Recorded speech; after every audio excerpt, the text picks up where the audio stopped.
సారంగంపాణి జాతకం బాగుంది. జాతకాలు నమ్మొద్దని చెప్పారు చివరిలో, అది ఇంకా బాగా నచ్చింది. సో కామెడీ అంటే మనకి ఇంద్రగంటి మోహన్ కృష్ణ గారు అంటే ఆయన కామెడీ దానికి పేరు చాలా ఇంపార్టెన్స్ ఉంటుంది. సో కామెడీ చాలా బాగుంది. వైవా హర్ష గారిది, వెన్నెల కిషోర్ గారిది అండ్ మన హీరో గారు ఆయన గురించి చెప్పక్కర్లేదు. రీసెంట్గా కోర్ట్ మూవీతో దర్శి గారు ఎలాంటి బ్యాంక్ చేశారో చూసాం. మళ్ళీ కామెడీ దాంట్లో ఆయన comedy mark trade mark comedy చూపించారు. అండ్ రూపా గారి పెర్ఫార్మెన్స్, తనికల భరణి గారు, సో ఎవరికి వాళ్ళు ప్రతి ఒక్క క్యారెక్టర్ కూడా. అండ్ శ్రీనివాస్ గారు పినాకపాణి క్యారెక్టర్లో ఫాదర్ క్యారెక్టర్ ఆయనది బాగుంది. నరేష్ గారి క్యారెక్టరైజేషన్ చాలా బాగుంది. మ్యూజిక్ బాగుంది, సాంగ్స్ బాగున్నాయి, everything was good. Second half కొంచెం బిట్ ల్యాగ్ ఉంది, అంత కొంచెం డ్రాగ్ చేసినట్టు అనిపించింది. But everything was fine. So cinema అయితే నాకు చాలా చాలా నచ్చింది. నవ్వుకోవడానికి చాలా బాగుంది. నమ్మకూడదనే చూపించారు. జాతకాలు నమ్మడం వల్ల ఏం ఉపయోగం లేదు కాబట్టి మన జీవితాలను నమ్ముకోండి, జాతకాలను నమ్మొద్దు అని చెప్పారు అనమాట. కష్టాన్ని నమ్ముకోండి, చేతి రేఖల్ని కాదు, రేఖల వల్ల ఏం రాదు అని. దర్శి, హర్ష అండ్ వెన్నెల కిషోర్ ముగ్గురు కాంబినేషన్ ఎలా ఉంది? సెకండ్ హాఫ్లో వైవా హర్ష, ఫస్ట్ హాఫ్ వీళ్ళిద్దరిది చాలా బాగుంది. సెకండ్ హాఫ్ హర్ష యాడ్ అయిన తర్వాత ఇంకా చాలా బాగుంది అనమాట. ఆ హోటల్లో సీన్స్ అవన్నీ కూడా చాలా బాగా వర్కౌట్ అయ్యాయి. Everything was good. చెప్తున్నాను కదా, ఒక మంచి నవ్వుకోవడానికి ఫ్యామిలీ అందరూ ఎంజాయ్ చేసేలాగా. ఆఫ్టర్ నాకు తెలిసి అయింది అంత రేంజ్ ఆఫ్ కామెడీ అష్టచమ్మ, మళ్ళీ అదే రేంజ్ ఆఫ్ కామెడీ చూపించారు ఈ సినిమాలో. అండ్ శ్రీనివాస్ గారు, ఆయన అవసరాలు శ్రీనివాస్ గారు, ఆయన క్యారెక్టర్ కూడా చాలా బాగుంది.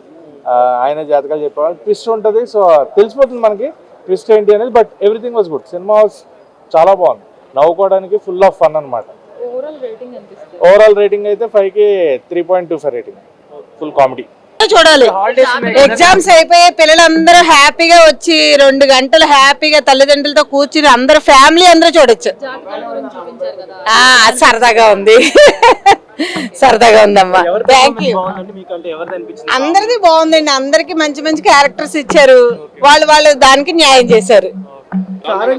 సినిమా ఎలా అనిపించిందండి? తడిచిపోయిన ప్యాంట్ వేసుకుంటూ కడుపాల ఉబ్బుద్దో, నాకు ఈ సినిమా చూసి నవ్వి కడుపాల ఉబ్బిపోయింది. అంత కామెడీగా ఉంది. నేనైతే ఈ టైప్ ఆఫ్ ఎక్స్పెక్ట్ చేయలే కామెడీ. నాకు జాతిరత్నాల సినిమా తర్వాత అంతలా పడిపడి నవ్వుకున్నా. చాలా బాగుంది.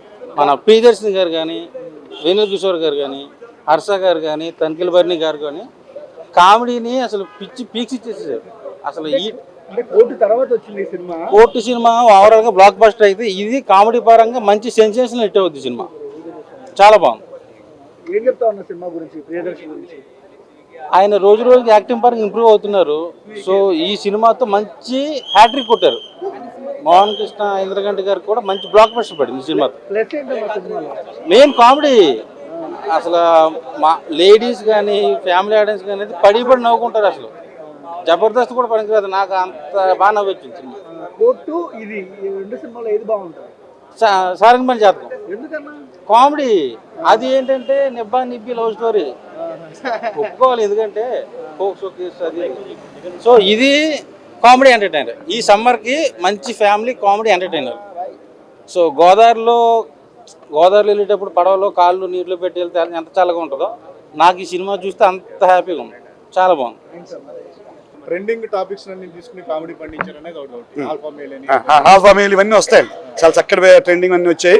తర్వాత అన్ని పాత్రలు అందరూ, నేను నా వైఫ్ పాత్ర, కల్పలత గారు, నరేష్ గారు, భరణి గారు, ఇంతమంది సీనియర్స్తో కలిసి నటించడం, అందరూ పండించడం ఈ సినిమాకి ప్లస్ అవుతుంది. అంటే ఈ సెలవుల్లో ఫ్యామిలీ అంతా కలిసి చూడదు. ఈ వేసవి సెలవులలో చక్కటి కొబ్బరి బొండం తాగినట్టు, లేదా బాగా ఎండల్లో తిరిగి ఓ రావి చెట్టు కింద కూర్చొని థమ్స్అప్ తాగినట్టు, చలివేంద్ర దగ్గర మజ్జిగ తాగినట్టు ఉంటుందండి ఈ సినిమా. Thank you.